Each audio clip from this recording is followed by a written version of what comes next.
Welcome back viewers. और इस वक्त जो टॉपिक है वो जो ज़ेर बहस है पूरी दुनिया के अंदर, हम उस पर बात करेंगे। और सबसे ज़्यादा इस वक्त ईरान की तरफ नज़रें टिकाए पूरी दुनिया बैठी हुई। और ईरान का जो मैंने आपको बताया ना, एहतजाज इस वक्त 9 रोज़ से जारी है। बताया जा रहा है कि 26 सूबों के अंदर 78 शहरों तक जो है ये फैल चुका है। और इन झड़पों के अंदर जो इनके माबैन लोगों के और फौज के माबैन हो रही हैं, उसमें 19 हलाकतें बताई जा रही हैं। और साथ साथ ये भी बताया जा रहा है कि 50 से ज़ायद ज़ख्मी हो चुके हैं। ये एक इदारा है HRAN, उसने ये कोट किया है। सिक्योरिटी फोर्सेस ने कार्रवाइयों के दौरान जो है वो 990 यानी कि 1000 के करीब लोगों को गिरफ्तार भी किया है। और आयतुल्लाह खमनाई साहब के हवाले से भी ये जो है वो खबर सामने आ रही है कि मुल्क छोड़ने की खबरें इस वक्त गर्दिश में है, जिस पर अभी तरदीद भी आ चुकी है। ज़रा हम इस पर जानने की कोशिश कर लेते हैं। हमारे साथ इस वक्त ईरान से ही मुर्तज़ा नकवी साहब मौजूद हैं और सियासी तज़कियाकार हैं और हर चीज़ के ऊपर एक गहरी निगाह होती है, चाहे वो आलमी सतह पर कोई जंगी सूरत हाल हो, चाहे वो मशरिक़ वस्ता के अंदर जो है वो इन उमूर पर बात करने की जब बारी है। तो मुर्तज़ा अस्सलाम वालेकुम, गुड मॉर्निंग। वालेकुम अस्सलाम व रहमतुल्लाह। मुर्तज़ा साहब, इस वक्त ईरान के हालात ईरान में ही बैठ कर आप कैसे देख रहे हैं? देखिए, मैं पिछले बहुत सारे प्रोग्राम्स के अंदर ये बात अपने सामीन की खिदमत में अर्ज कर चुका हूँ कि ईरान के अंदर हालात नॉर्मल हैं। इन्फ्लेशन रेट बढ़ने की वजह से कुछ एहतजाजात शुरू हुए थे जो कि बिजनेस कम्युनिटी की तरफ से, क्योंकि ये जो डॉलर के अंदर तगय्युर और तबद्दुर का जो वेरिएशन का जो मामला आ रहा था, इसकी वजह से उन्होंने एहतजाज किया कि भाई आप इसको कंट्रोल करें, हमारे लिए ट्रेड करना मुश्किल हो गई है और जो है वो लोगों की सकत खरीद पे फर्क पड़ रहा है। तो इसलिए उन्होंने एतराज किया और वो बाजार में निकलकर, ये एतराज तेहरान से शुरू हुआ था। कुछ बाजारियों ने तेहरान के बाजार के इतराफ में एहतजाज किया और इंतहाई पुरअमन एहतजाज किया। पहले दिन ये पुरअमन रहा। दूसरे दिन चूंकि दुश्मन 24 घंटे मुतहर्रिक है और उसकी कोशिश ये है ईरान के दुश्मनों की कि वो किसी न किसी तौर ईरान के अंदर डिस्टेबलाइजेशन के अमल को मजीद तकवीत पहुंचाएं। उन्होंने क्या किया कि इस एहतजाज के अंदर कुछ पेड लोगों को दाखिल किया। उन पेड लोगों ने क्या किया कि एंटी स्टेट नारे देना शुरू किए और उसके अलावा पुलिस पर पथराव किया, पुलिस पर जो है वो फायरिंग तक हुई। और मैंने ऐसी वीडियोस देखी तवातुर के साथ, यानी मुसलसल ऐसी वीडियोस देखी कि खुद वो जो बाजार के लोग थे उन्होंने इन ऐसे लोगों को पकड़ना शुरू किया कि भाई आप हैं कौन और आपने निकाब क्यों लगाया हुआ है, जबकि हमारा तो कोई ऐसा ताल्लुक ही नहीं है कि हम दंगा फसाद करें। और अकली तौर पर भी ये बात काबिल कबूल है कि जो कारोबारी जिसका लाखों डॉलर करोड़ों डॉलर किसी स्टेट में इन्वेस्ट होगा, वो क्यों स्टेट से अपनी दुश्मनी लेके अपने सरमाए को खराब करेगा। ये तो अकली दलील है इस बात पर कि कारोबारी तबका ऐसा नहीं कर सकता। तो वो जो शामिल हुए थे उन्होंने शरपसंदी की कोशिश की और अगले 3 दिनों के अंदर अंदर कारोबारियों ने ये ऐलान कर दिया, उनकी तरफ से ये स्टेटमेंट आ गया, उनका ये बयानिया जारी हो गया कि हमारा किसी किस्म की शरपसंदी से कोई ताल्लुक नहीं है, हम स्टेट की बेहतरी के लिए काम करने वाले लोग हैं और हम चाहते हैं कि ये हालात बेहतर हों, इसलिए हम अपने कुछ मुतालबात स्टेट को पेश करते हैं। वो उन्होंने अपने मुतालबात पेश किए और अपना एहतजाज जो है वो ड्रॉ कर लिया। उसके बाद ये एहतजाज वायलेंट हो गया और वो जो महंगाई के खिलाफ नारा था वो कहीं गायब हो गया। 100 150 50 अफराद की टोलियां मुख्तलिफ शहरों में जो पेड लोग थे वो निकले और कई ऐसे केसेस अभी पकड़े गए, मसलन इस्फहान से पकड़े गए, मसलन तेहरान से पकड़े गए, दीगर शहरों से पकड़े गए, जिनके अंदर जब उनको पकड़ा गया और गिरफ्तार करके जब उनसे पूछताछ की गई, जब उनसे तफ्तीश की गई, तो मालूम हुआ कि 100 डॉलर और 50 डॉलर की इवज नारे लगवाए जाते थे। उनसे कहा जाता था कि तुमने जाके सिर्फ मजमे में ये वाला नारा देना है, तुम्हें 50 डॉलर मिलेंगे। एक को कहा जाता था कि तुमने जाके मजमे से पत्थर मारना है पुलिस पे, तुम्हें 100 डॉलर मिलेंगे। एक को कहा जाता था तुमने मजमे से गोली चलानी है, तुम्हें 1000 डॉलर मिलेंगे। तो ये सारे केसेस मुतवातिर पकड़े गए और ये जब गिरफ्तारियां हुई तो पता चला कि ये बाकायदा जो है वो पीछे से फंडिंग हो रही थी और कहां से फंडिंग हो रही थी? मैं आपको ये भी बता दूं, इनके सिरे, कुछ के सिरे जर्मन से मिलते हैं, कुछ के सिरे इसराइल से, कुछ के सिरे अमेरिका से मिलते हैं, जिनको पकड़ा गया है। मुर्तज़ा, एक बड़ी हैरानकुन बात है कि अगर फंडिंग हो रही है और फंडेड नारेबाजी हो रही है, दूसरी तरफ एक ज़रा खबर की तस्दीक कर दीजिएगा, क्योंकि आप वहीं बैठे हुए हैं, वहाँ की चीज़ों को बेहतर निगाह से देखते हैं और हमारे साथ आप ईरान इजराइल जो झड़पें और जंग थी उसमें भी पूरा मॉर्निंग शो के अंदर आप ये साथ रहे थे। ज़रा ये बताइएगा, जो इस वक्त सुप्रीम लीडर हैं उनके हवाले से बात सामने आ रही है कि मुल्क छोड़ने की तैयारी कर ली है या मुल्क छोड़ दिया है, इसकी तरदीद भी एक तरफ आ गई है और दूसरी तरफ नाक़िदीन की राय भी आ चुकी है। आप क्या देख रहे हैं इस वक्त, सदाकत क्या है? देखिए, एक जुमला जो मैं आपसे कह रहा हूं, इसे टिकर पर चलाइए, ये टिकर पर चलाने के काबिल है। ठीक है। बादशाह फरार करते हैं, लीडर फरार नहीं करते हैं। वाह, दुनिया वाह, के वाह, मुख्तलिफ ममालिक के अंदर हमारे समेत जिंदा मिसालें मौजूद हैं। हम्म, दुनिया में मफादात के ताबे रहने वाले अय्याशियों में गर्क बादशाह फरार करते हैं, लीडर कभी फरार नहीं करते। आगा खामेनेई लीडर हैं इस्लामी दुनिया के। उनका एक छोटा सा शागिर्द हसन नसरुल्लाह जब लबनान में नहीं भागा और अपने आप को शहीद करने के लिए खड़ा हुआ इसराइल के सामने, तो ये कैसे मुमकिन है कि उसका पीर भाग जाए? ये इम्कान नहीं है। असल में जिन लोगों के रहनुमाओं के राह फरार खुले होते हैं उनकी तरफ से ये बयानात आते हैं, चूंकि उनका कसूर नहीं है, उनकी जहनसाजी, उनकी सोच उसी हद तक महदूद होती है, लिहाजा वो अपनी सोच के मुताबिक दूसरों को अपने जाविये के अंदर नापते हैं। आयतुल्लाह खामेनेई इस्लामी दुनिया के लीडर हैं, शहादत उनका इफ्तिखार है। उनके नीचे काम करने वाले तमाम लोग शहादत को इंतहाई इफ्तिखार के साथ गले लगाते आए हैं। तो ये कैसे मुमकिन है कि आयतुल्लाह खामेनेई जो उन सबको हेड कर रहे हैं वो फरार कर जाएं या मतलब मुल्क छोड़ जाएं? तो ये एक ऐसी खबर है जिसके जरिए कियोस फैलाने की कोशिश की गई है। मुर्तजा, मेरी अकल जो है वो मवाजना करने चाह रही है दो इवेंट्स का। जरा इसका मवाजना करने में मेरी मदद कीजिएगा और मेरे व्यूअर्स की भी मदद कीजिएगा। एक वक्त ऐसा है कि जो है वो मिसाइल्स ईरान की तरफ आ रहे हैं और ईरान के ऊपर पूरी दुनिया का आलमी जो मंडी है उसका प्रेशर भी है, और वो मिसाइल्स ये बता रहे हैं कि तमाम इंफ्रास्ट्रक्चर तबाह हो चुका है और तमाम जो है वो लीडरान जो है वो शहादत मौसूल कर चुके हैं। उसके बावजूद भी सुप्रीम लीडर वहां पर मौजूद हैं, उसी सरजमीन पर मौजूद हैं और शहादत के जज्बे से सरशार हैं। एक दूसरा इवेंट ये है कि इस वक्त एक मामूली सी जो सिविल राइट्स हैं उसके मनाजिर के अंदर एक छोटा एहतजाज हो रहा है। उस एहतजाज पर खबर आ रही है कि रिजीम चेंज की बात हो रही है, तो शायद सुप्रीम लीडर राय फरार इख्तियार कर चुके हैं। ये मवाजना करने में जरा हेल्प कीजिएगा किसी एक जुमले से। आसान जज़ाकल्लाह। देखिए ना, आपने दोनों मुवाज़ने बगौर देखे हैं जी। लबनान के अंदर मिसाइलों की बौछार हो रही है, हसन नसरुल्लाह वहीं मौजूद है। ठीक है, वो शहादत इख्तियार की मिसाइलों की बौछार में। ठीक है। हमास के रहनुमा जिन्हें शहीद किया गया, जिन्होंने 7 अक्टूबर की इस पूरी इसराइल के ऊपर जो हमले की प्लानिंग थी, याह्या सिनवार, ठीक है, जिन्होंने सारे सिलसिले को लीड किया, आखिरी नुक्ते तक वहीं खड़े रहे और जिस इलाके से उन्होंने इस मुकाविमत का, इस स्ट्रगल का आगाज किया था, उसी नुक्ते पे खड़े होकर इसराइल के उस ड्रोन को डंडी फेंकते हुए दुनिया से गए शहादत के साथ। बिल्कुल ऐसा ही है। दूसरी मिसाल, तीसरी मिसाल कासिम सुलेमानी, जो कि आगा खामेनेई के शागिर्दों में से हैं, उनके चाहने वालों में से हैं, उनके नजरियात को फॉलो करने वालों में से हैं।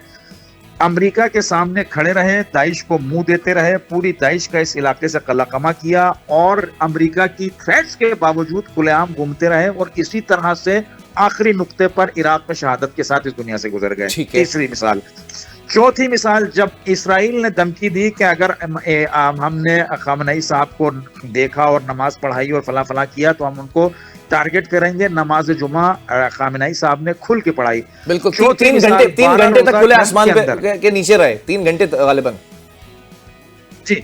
12 रोजा जंग के अंदर खुद आगा खामेनेई जो है वो कंट्रोल रूम के अंदर के जहां से पूरी जंग को मॉनिटर किया जा रहा था, वहीं से अहकामात जारी करते रहे, किन एरियाज को आपने हिट करना है, स्टेट के अंदर कैसी पॉलिसीज होनी चाहिए, किस तरह से आपने जो जासूस है उनको उठाना है, पूरी मॉनिटरिंग करते रहे और पूरे उस 12 रोजा ईरान के अंदर जंग को उन्होंने मॉनिटर किया, फरार नहीं हुए। तो आप मुझे बताइए कि जिस टाइम तेहरान के ऊपर 200 मिसाइल एक टाइम पे मारे जा रहे थे और जंगी हमले जहाजों से किए जा रहे थे, इनकी पूरी कैबिनेट को शहीद करने के लिए हमला किया गया, जब ये सब लोग उस वक्त नहीं भागे, जब इनको कॉलें की गई, एक एक आदमी को ये कॉल करके बताया गया कि आप सिर्फ और सिर्फ जमहूरियत इस्लामी ईरान की मुखालफत का नारा लगा दें, आप महफूज हैं वरना मार दिया जाएगा। कोई एक वीडियो बाहर नहीं। आयतुल्लाह खामेनेई तो छोड़ें, वो तो बहुत बड़े हस्ती हैं, इनके आम लोकल जो जिम्मेदार थे, जो रिस्पॉन्सिबल्स थे, जो पॉलिटिशियंस थे, जो डिप्लोमेट्स थे, उनकी किसी की एक वीडियो इनकी इतनी धमकियों के बावजूद नहीं आ सकी कि जब तेहरान का आसमान तकरीबन कोई 18-19 घंटे इनके मुकम्मल कब्जे में था, उनके सारे एयर डिफेंस सिस्टम्स फेल हो चुके थे, जब उस वक्त ये वाकया रोनुमा नहीं हुआ, तो अब जबकि ईरान अपनी मुकम्मल तैयारी के अंदर, मामलात के अंदर मशगूल है और उसके इसराइल के खिलाफ तैयारियां उरूज पर चल रही हैं, ये मुमकिन है? ये तो मुमकिन नहीं है। बिन फर्ज अगर ये हो भी जाए कि तेहरान कल को तेहरान पर अटैक हो जाए और मामला बहुत गड़बड़ हो जाए, संगीन हो जाए, तब भी वो मकतब के जिस मकतब के बानी के तमाम शागिर्द अपने रास्ते पर चलते हुए दुश्मन के सामने खड़े होकर शहीद हुए हों, उस मकतब का रहनुमा बेतरीके औला और अव्वलीन नफर होगा जो खड़े होकर दुश्मन के सामने शहीद होगा। इसमें तो कोई दो राय नहीं है, ये तो दो और दो चार वाली बात है। बस ये केओस फैलाने के लिए।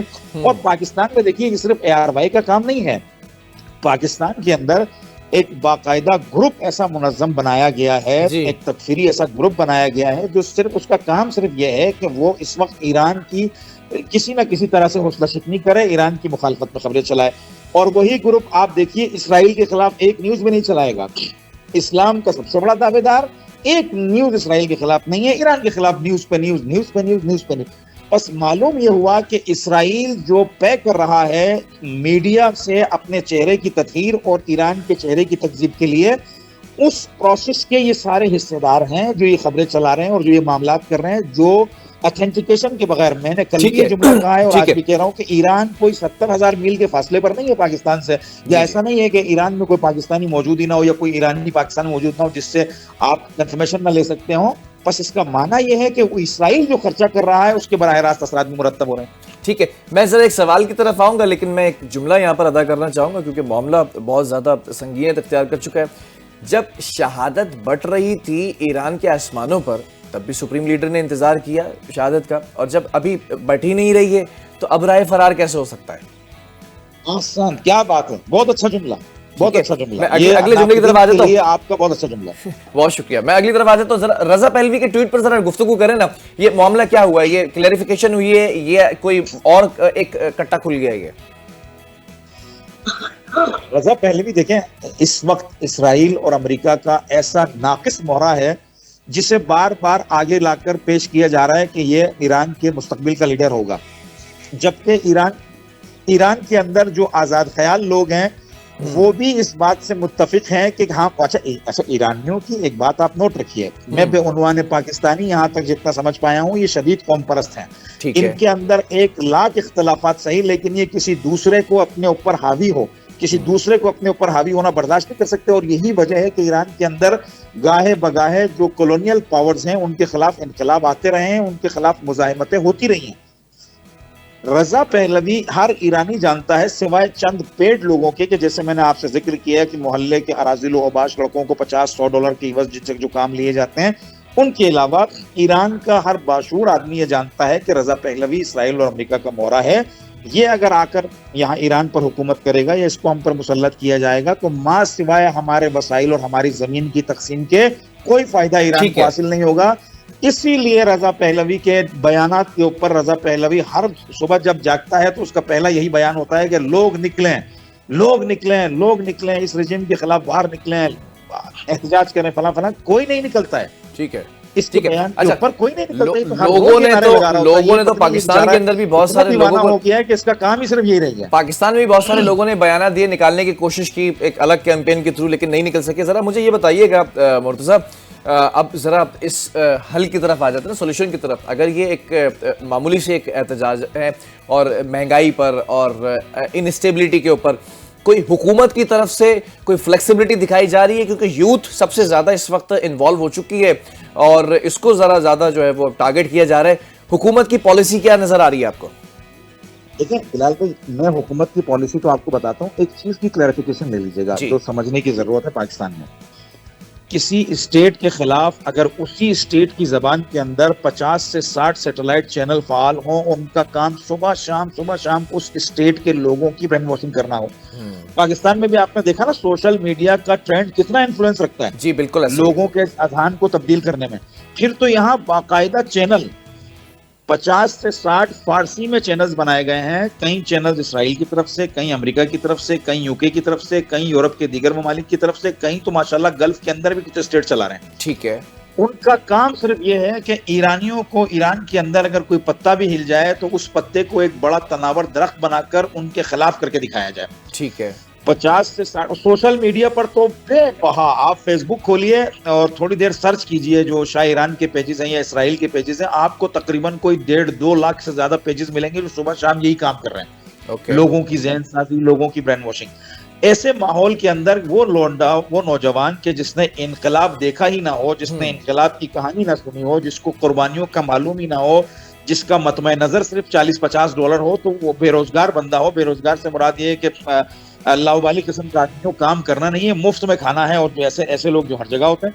तो ठीक फिर है। इन नौजवानों को ट्रैप करना कोई बड़ी बात नहीं रह जाती है। ठीक तो है। ईरान के अंदर ये इस तरह के नौजवानों को ट्रैप, अभी जो आप एहतजाज देख रहे हैं ना, ये 50-50, 60-60, 100-100 लोगों की टोलियां आ रही हैं, और वो क्या कर रहे हैं, लोगों की प्रॉपर्टीज को जला के, गाड़ियों को जला के, नारे लगा के, वीडियोस बना के भाग जाते हैं, क्योंकि ये वीडियोस बाहर बेचते हैं और फिर वहां से पैसा वसूली होती है। ठीक है। एक मसला।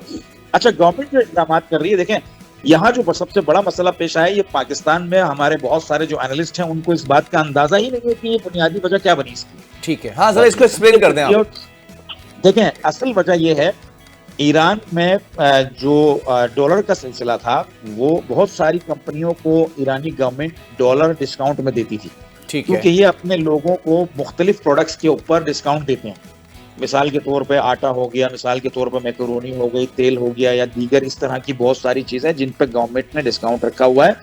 वो गवर्नमेंट क्या करती है, मुख्तलिफ कंपनीज जब डॉलर्स लेने आती हैं, तो मिसाल के तौर पर अगर डॉलर में पाकिस्तानी रुपए में मिसाल दे देता हूँ, ठीक है। डॉलर 300 रुपए का मार्केट में अवेलेबल है, तो वो कंपनियों को 80 रुपए का डॉलर देते हैं। ठीक है। यानी 220 रुपए का डिस्काउंट देते हैं कि आप 80 रुपए का डॉलर लाके, डॉलर की चीज खरीद के लोगों को लाके 90 रुपए डॉलर के हिसाब से लोगों में तकसीम करें। ठीक है। अब हो क्या रहा था, वो जो 80 रुपए का डॉलर लेने वाली बास कंपनीज हैं, जब वो 80 रुपए का डॉलर लाके यहाँ चीज बेचने के लिए आती थी, तो वो जो 90 रुपए का खरीद के वो दीगर लोग क्या करते थे, स्मगलिंग के जरिए तुर्की भेज रहे हैं सामान, स्मगलिंग के जरिए अफगानिस्तान और इतराफ के जो ममालिक हैं वहां भेज रहे हैं, और लोगों तक वही 80 रुपए डॉलर वाली चीज 320 रुपए डॉलर होके मिल रही है अच्छा। लोकल लोगों तक, क्योंकि किल्लत पैदा हो गई।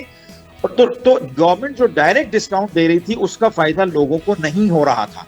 तो गवर्नमेंट ने ये अनाउंस किया कि हम डॉलर को आजाद कर देंगे, जिसने जो चीज लानी है वो बाजार के डॉलर के रेट के ऊपर लाए। हम बजाय इसके कि कंपनियों को डिस्काउंट दें, लोगों के बैंक अकाउंट्स के अंदर, जैसे बेनजीर स्कीम या आप जो भी नाम दे पाकिस्तान में चलती है, इस तरह से हम लोगों के अकाउंट्स के अंदर उस डॉलर को डिवाइड करके डाल देंगे, ताकि लोगों तक ये पैसा बराह रास्त पहुंचे। इसके अंदर गबन ना हो, इसके अंदर किसी किस्म की चोरी ना हो। तो हुआ यह कि जब मार्केट में ये सारे कारोबारी उतरे और उन्होंने जब डॉलर आजाद खरीदना शुरू किए, तो डॉलर मिसाल के तौर पे 280 रुपए का है, इन्होंने जब डॉलर की डिमांड मार्केट में बढ़ा दी तो वो 290 का हो गया, मजीद बड़ी तो 300 का हो गया, मजीद बड़ी तो 320 का हुआ, तो डॉलर भी चढ़ गया और इधर से अजनास भी महंगी हो गई।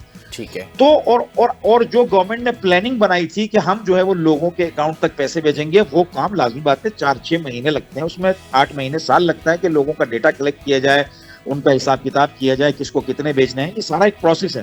तो वो ये जो दरमियान में गैप आया, उसमें अजनास भी महंगी हो गई और यहाँ से डॉलर का रेट भी चढ़ गया।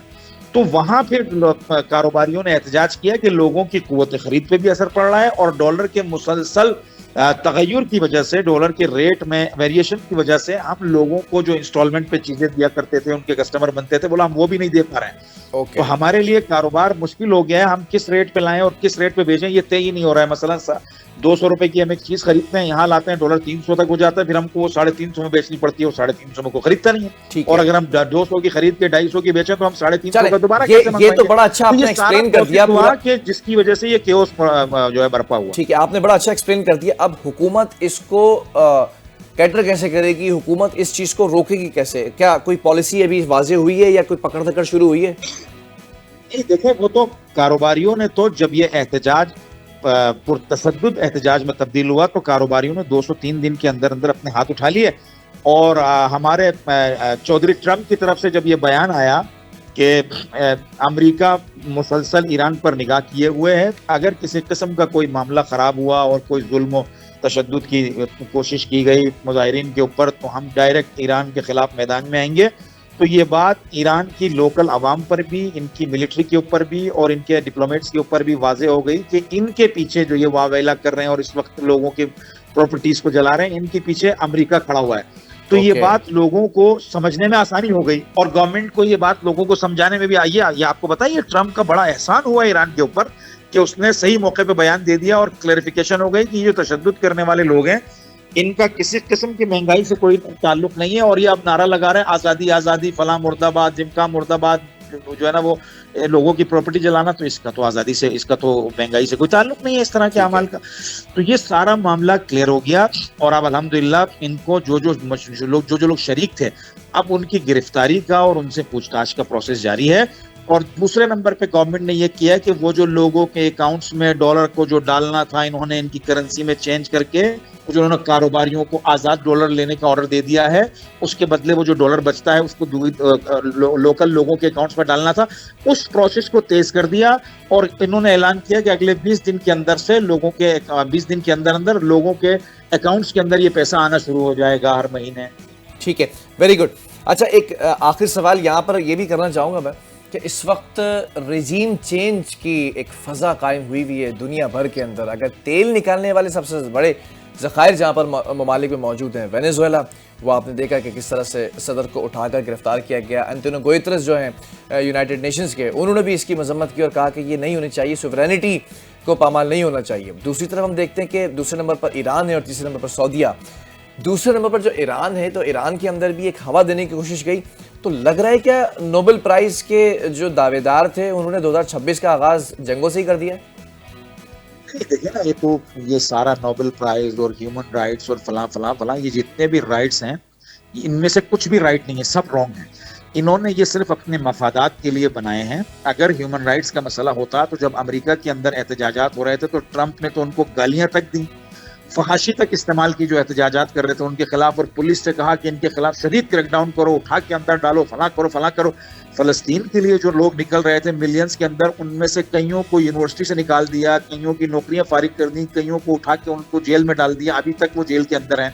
अच्छा, जर्मनी के अंदर, फ्रांस के अंदर पिछले दिनों इन्फ्लेशन के खिलाफ जो एहतजाज हुआ, आपने देखा या मुझे नहीं मालूम, नहीं देखा, वीडियोस तो सोशल मीडिया पे भरी पड़ी हैं कि फ्रांस की पुलिस खवातीन को, जो मुअम्मर खवातीन एहतजाज में आई हुई थी, जवान लड़कियां आई हुई थी, मर्द तो छोड़े, खवातीन को भी मर्द पुलिस वाले मुस्टंडे बाजुओं से पकड़ के उनको डंडों से मारते हुए गाड़ियों में डाल रहे हैं। कोई ह्यूमन राइट्स का जो है ना जो रोला नहीं रोया गया। यही काम जर्मनी के अंदर हुआ, कोई ह्यूमन राइट्स का रोला नहीं रोया गया। फलस्तीन के अंदर 20 से 30 हजार बच्चे मार दिए गए, कोई ह्यूमन राइट्स नहीं है। लेबनान के अंदर आए दिन मर रहे हैं, कोई ह्यूमन राइट्स नहीं है। सीरिया के अंदर आए दिन मारे जा रहे हैं, कोई ह्यूमन राइट्स नहीं है। यही मोहतरम जुलानी साहब जो चंद महीनों पहले $10 मिलियन के इनाम के नीचे थे, अब अमेरिका के दोस्त हो गए, तो अब ये शाम के अंदर जितने लोगों को मारते रहे, कोई ह्यूमन राइट्स नहीं है। तो अच्छा, जिन ममालिक में बादशाहते हैं वहाँ कोई ह्यूमन राइट्स नहीं है। 300 से ज्यादा लोग गल्फ स्टेट के अंदर, बहुत सारे मामला ऐसे हैं जहाँ फांसी पे चढ़ा दिए गए, कोई ह्यूमन राइट्स नहीं है। ईरान में 2 लोग फांसी पे चढ़ जाए तो ह्यूमन राइट्स हैं। 4 जगहों पे एहतजाज हो, उनको वाटर कैनन से दूर किया जाए तो वहाँ ह्यूमन राइट्स हैं। अच्छा, ईरान के अंदर पुरतशद्दुद मुजाहिरीन के हाथों जो पुलिस के लोग मारे जा रहे हैं, जो आम लोग मारे जा रहे हैं, जो आम इमलाक जलाई जा रही हैं, वो ह्यूमन राइट्स वालों को नजर नहीं आ रहा है। तो ये जो मोमबत्ती माफिया है ना, खुदा इस पर लानत करे, ये मोमबत्ती माफिया थर्ड वर्ल्ड कंट्रीज को प्रेशर में रखने के लिए बनाई गई है। ये बात तो अब कामिलन साबित हो गई है, इसका कोई खाता नहीं है। और अमेरिका ने जो ये वेनेजुएला वाला इकदाम किया है, ये याद रखिएगा, वेनेजुएला गोरिल्ला स्टेट्स में शामिल होती है। बेशक उसके पास बहुत जदीद वेपनरी नहीं है, लेकिन उसके लोग मुकाविमत करेंगे और गलत खबरें फैलाई जा रही हैं, ये भी फेक न्यूज है, वो कब्जा हो गया, फला हो गया। इसमें एक नेकी का काम फिर दोबारा ट्रंप ने ये किया कि वो जो मनशियात के बहाने से ट्रंप को, उसको मदुरो को उठाया गया था, वो तो क्लेम ही पीछे हो गया। अब तो डोनाल्ड ट्रंप साहब ये फरमा रहे हैं कि वेनेजुएला के पूरे ऑयल पे हमारा कब्जा होगा, और इंशाल्लाह हम उम्मीद करते हैं, ये इंशाल्लाह मैंने लगाया जो कि उनके लिए ना हो, और हम उम्मीद करते हैं कि चाइना भी वेनेजुएला का तेल हमसे खरीदेगा। अच्छा, ये बिल्ली थैले से बाहर भी आ गई। दूसरा बरक्स इनके प्रोपेगेंडे के, मादुरो की जो असिस्टेंट थी, जो वाइस प्रेसिडेंट थी, वो अब उसने एक्टिंग प्रेसिडेंट का ओहदा संभाल लिया है। और आज ही मैंने वीडियोस देखी हैं, उसने चाइना के सफीर से भी, रशिया के सफीर से भी, ईरान के सफीर से भी मुलाकात की है और कहा है कि अमेरिका इस मुल्क में कदम रखेगा तो हम खुलेआम मुजाहिमत करेंगे, इतनी आसानी से अमेरिका को नहीं अंदर घुसने देंगे। और दूसरी तरफ ट्रंप ये बयान दे रहे हैं कि मैं मादुरो से ज्यादा खतरनाक इकदाम इस एक्टिंग प्रेसिडेंट के खिलाफ करूंगा। एक बात। अच्छा। दूसरी बात, इनको जो जजीरा चाहिए ग्रीनलैंड का, वहां जो जजीरा चाहिए उसके ऊपर भी इनकी नजरें हैं, और ये कह रहे हैं कि अगला स्टेप मुमकिन है हमारा वहां हो। अच्छा, ये डेल्टा फोर्स जिसने मादुरो को उठाया, क्योंकि उनके अपने अंदर जासूस चले गए और ये सारा सिलसिला CIA के जरिए किया गया और उठा लिया, यही डेल्टा फोर्स के लोग, यही डेल्टा फोर्स के हॉलीवुड की क्रिएशन, ये फलस्तीन गई, गजा गई, हमास को डोज देकर अपने कैदियों को छुड़ाने के लिए अक्सरियत के जनाजे और जख्मी वापस लेकर आए। ठीक है। यही फोर्स लबनान में उतरी थी, अक्सरियत के जनाजे और जख्मी वापस लेकर गए। यही फोर्स 2 दफा ईरान में घुसने की कोशिश कर रही थी, एक दफा तो पूरी जान से ही गए, दूसरी दफा गिरफ्तार करके रख लिया गया। वाह वेला और रोना धोना डाला इन्होंने, जितने अरसे ये ईरान की कैद में रहे। ये हॉलीवुडी मामलात हैं, ये सिर्फ उन इलाकों में अंजाम दे सकते हैं जहां पे इनके लोग बिक जाएं या जहां के लोगों के अंदर शहादत का जज्बा ना हो। ठीक है। कि शहादत, देखें, शहादत सिर्फ इस्लाम से मुंसलिक नहीं है, ये बात आप याद रखिएगा भाई। जो भी अपने हक के लिए जालिम के खिलाफ खड़ा होगा, जिसके अंदर भी गैरत होगी, कुर्बानी देने का जालिम के खिलाफ जज्बा होगा, वह यकीनन अपने अकीदे के मुताबिक शहीद है। ठीक है। बहरहाल बहुत शुक्रिया मुर्तज़ा, बड़ी इंटरेस्टिंग गुफ्तगू रही। और जो इस वक्त हैं उन्होंने भी समझा होगा कि हो क्या रहा है ईरान के अंदर जो झड़पें हो रही हैं उन पर काबू पाने की कोशिश भी की जा रही हैं।